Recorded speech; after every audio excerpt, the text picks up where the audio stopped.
Welcome to the Education and Empowerment Podcast.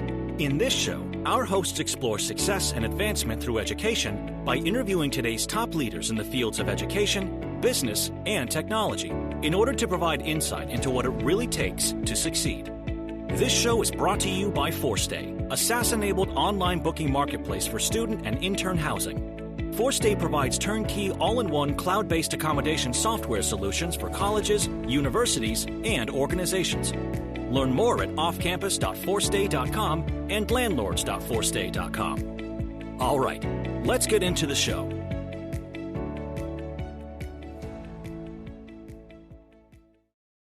In this episode, we have the pleasure to meet Rami Kalla. He founded Point in Time Studios 20 years ago and has been operating in student housing industry for over 10 years.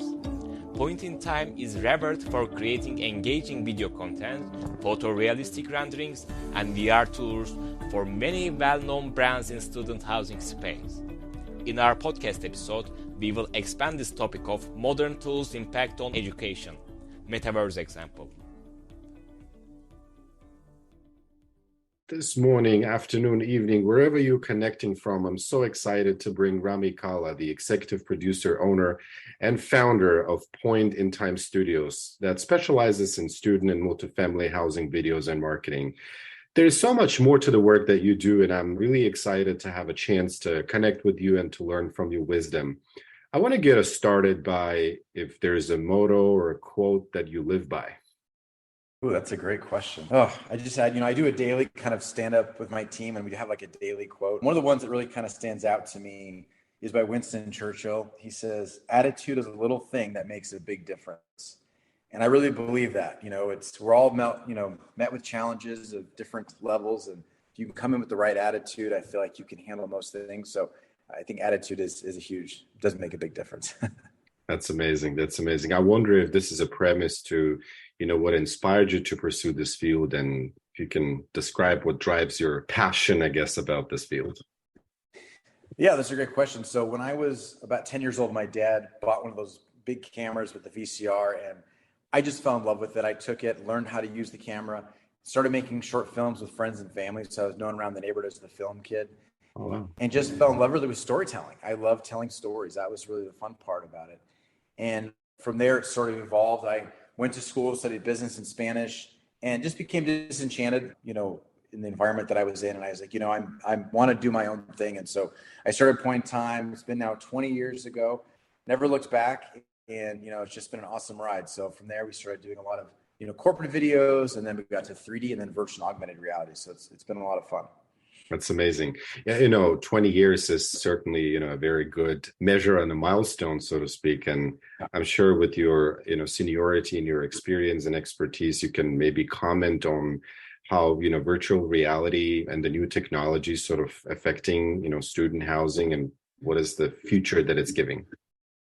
Yeah, my first experience with virtual reality, I got to put a Samsung Gear on. You put your phone in, and all of a sudden, I was sitting courtside watching LeBron play basketball. And I knew in that moment that traditional video was eventually going to evolve into this. I didn't know when, I didn't know how, but right. I knew that this immersive technology, although it wasn't great at the time, was going to be a game changer. And it was going to affect all industries.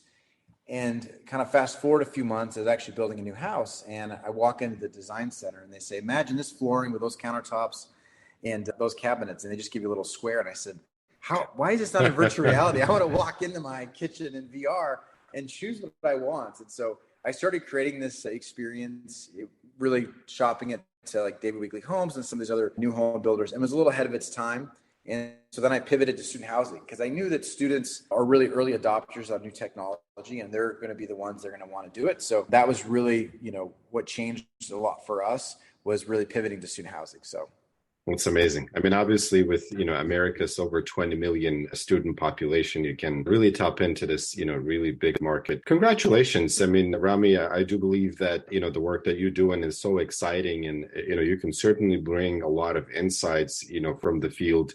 And as I'm sure higher education has continued to change and is changing, even though it's not as agile as we, want it to be. But, obviously some of the, thoughts are, there's been pre-COVID and then post-COVID. And then I think people are discussing, or people try to avoid to discuss COVID in general. But I think if we were to kind of refer in point of time in like 2020, then, moving forward, how would you describe this technology that, again, you are working on and that we all kind of, use to change universities? How can universities adapt to this technology? And I guess one of the other questions there is, is it the content that they're going to get out of this? And if so, how content is so like useful or important? Can you give your 2 cents on that?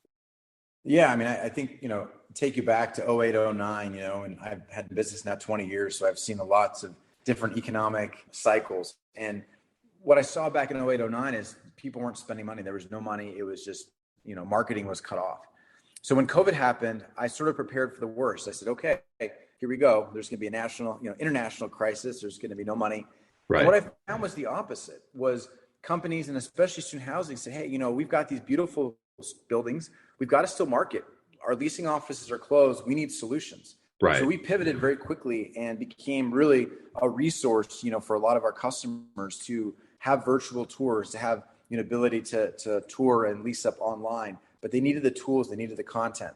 Right. One of our clients, Brent Little over at Fountain Residential, gave us a nice shout out on stage at a conference a few months ago and just say, hey, that point in time really helped them, through that period. So again, what I thought might have been a challenge, might have been a bad thing, ended up being a good thing during a difficult time, because I think people realize, hey, you can't stop marketing. You need to still put money into that to continue to lease up your property. As far as student housing goes, in particular, the way I see the future of it, you're dealing with students and they're, again, early adopters. So when you talk about things like the Metaverse, right, fully connected, immersive world where we're going to live and work and buy things, in Bitcoin, it's all blockchain based, AI driven.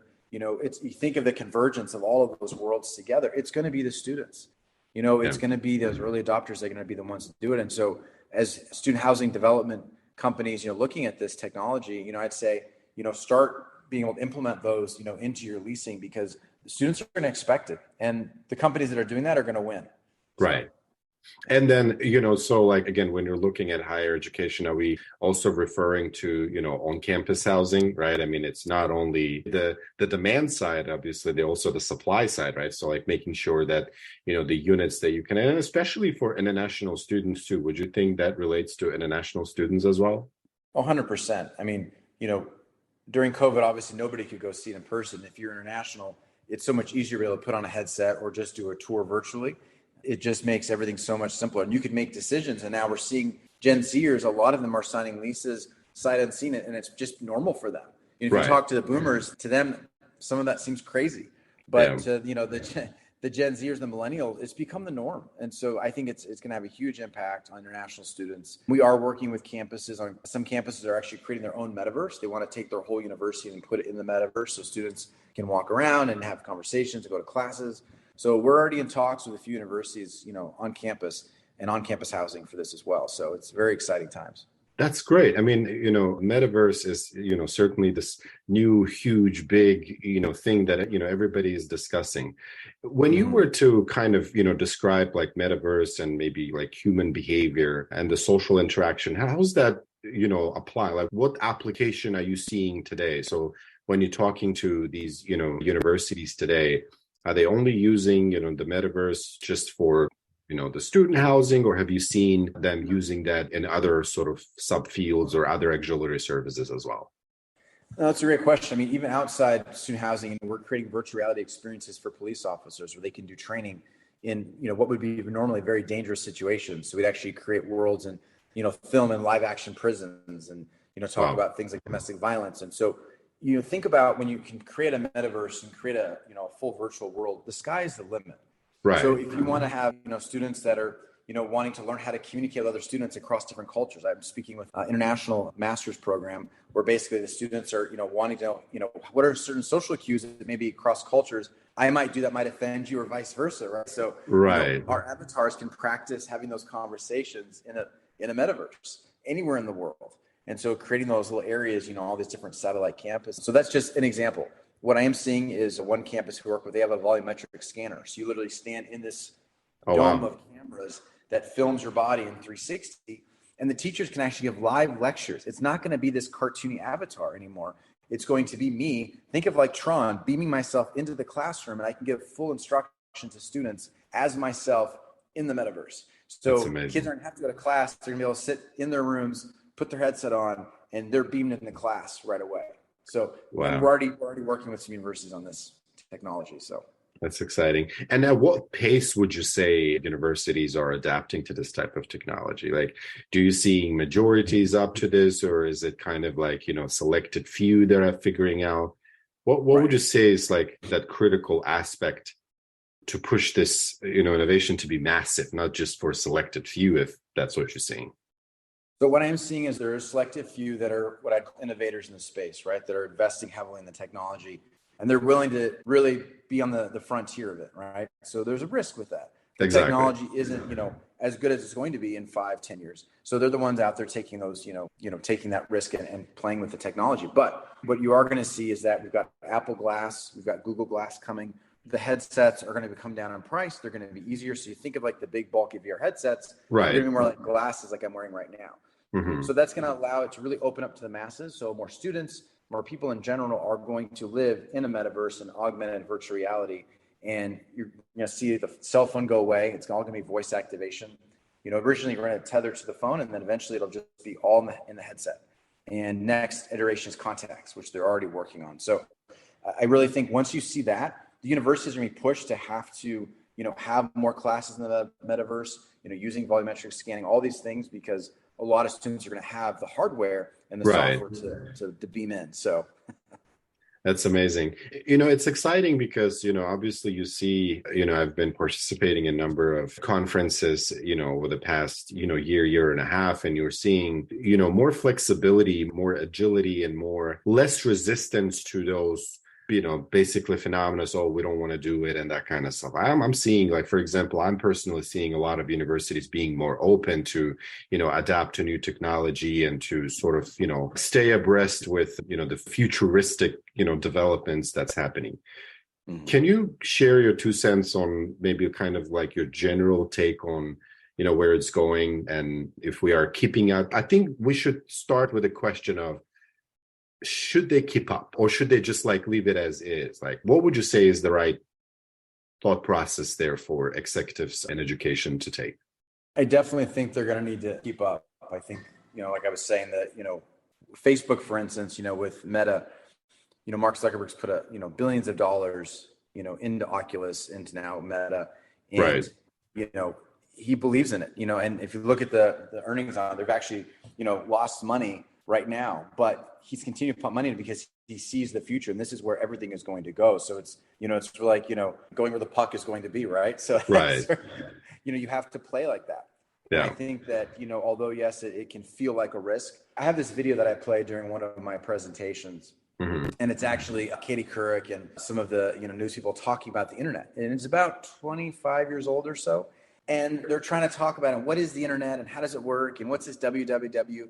And right. If you listen to it now, it's comical because they just sound like a bunch of children talking about something they have no idea what it is, right? Wow. I really believe 10 years from now, that is going to be us, right? We're going to look back, the metaverse is going to be just a part of our everyday lives. And these conversations now are going to be, they're going to look back and be like, wow, that's funny, because there's a time where we had no idea what this was going to be. And I'm not the one that said this. The CEO of Microsoft actually made that comment as well and was quoted as saying that she's liking the metaverse to what was the internet, 25, 30 years ago. So it's really, that's, again, either you jump on it and, ride that wave, or you're going to be left behind and crashed by it. So it's, that's how I see it. And I really believe that the universities, the ones that I've worked with, are really, pushing harder. I've talked to some K through 12 schools that really want to get in it. They don't have as much funding to do these things, but I think it's going to trickle down, and you're going to see it in K through 12 as well. So that's amazing. Rami, this is very, very inspirational and such a needed topic. One of the sort of obstacles that I'm facing with adapting to new technology, and Force Days also, student housing, technology company, I also see, resistance with, specific institutions, or like sort of like when you're looking at decision makers and influencers as well. And it is the resistance, perhaps, in my opinion and my experience, is because they don't know probably the benefits, or they don't know that it is possible, right? They see that as more of a complex thing. So for somebody who's, listening to this podcast and, is probably excited to see if they can implement something like that, can you help us sort of demystify what the process is like? What is kind of the first thing that you need to do? What's the second thing? Is it stakeholder engagement? Is it, the positioning? Is it like, how would you engage a prospective higher education institution to get them excited to this and to help them, level up with, the competition? No, it's a great question. So, you look back at the metaverse has been around for a while. People don't realize that. Right. Fortnite, Roblox, kids have been creating worlds for several years now. It's nothing really new. We've been creating in the metaverse for several years as well, creating a lot of CGI worlds. We built part of downtown Phoenix years ago. So we have these structures and buildings that, you can buy the NFT because it's, and the real building. And we're already seeing them with cars. Right. So, what I tell people that, are hesitant, it's already been here. Again, looking out the next 5 to 10 years, what's coming down the road. But for instance, we have a client right now that's looking to create a university that's completely online. So no brick and mortar at all. So what we're doing is we're creating basically a proof of concept. We're creating part of the university, part of the world. Right. And then from there, we can show what it's like to go to class, to hang out with other students, have conversations. And so, be able to create a smaller piece of that. Right. And then show that, because really, a picture is worth 1,000 words, a video is, 1,000,000, right? So if I can take you and put you in the space, I think you'll see the value of it and go, oh, I get it, right? So I think that's a really big piece to it. Got it. So basically you're recommending that, people get started by giving it a try and taking the risk to try to see like what the benefits are. And would you say that a lot of what you do is, customizable, or is it more of like, okay, so that's it and you can't change? Is it, could certain parts of the work that you do and, the virtual reality and metaverse and all of that, is it customizable or it's not? For sure, it is. I mean, when I was making, new home centers, design centers, we had it where you could basically change out the flooring, the sofas, the colors. And so the way technology is now, I mean, you can have a whole palette of things you can change.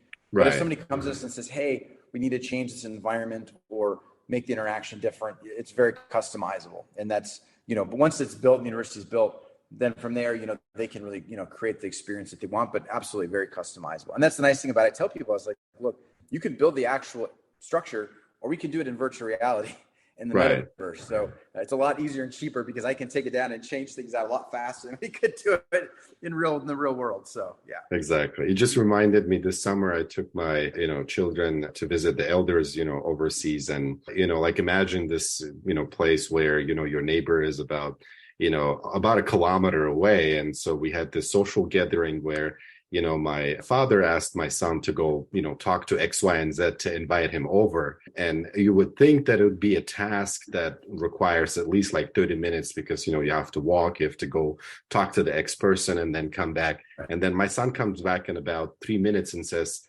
I found his grand Instagram page and I just like texted him, and he talked to his father and they confirmed that they're coming. So my father was like, what? It's that speed, it's that interaction that's like changing the way we interact. That's really exciting.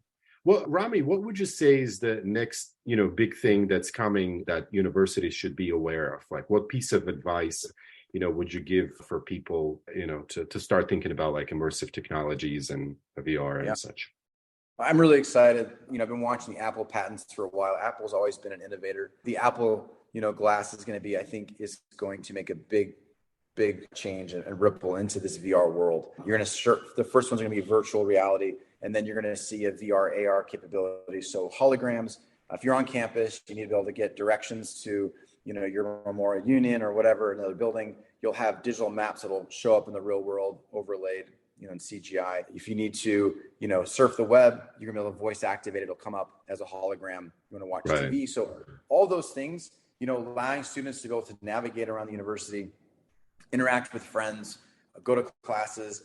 I think that's going to be the big game changer we're going to see. Meta just came out with their new headset, which is mixed reality. So if you think of augmented reality, of holograms, mixed reality, what I always say is like Pokemon Go. I can actually touch the Pokemon and he'll giggle, right?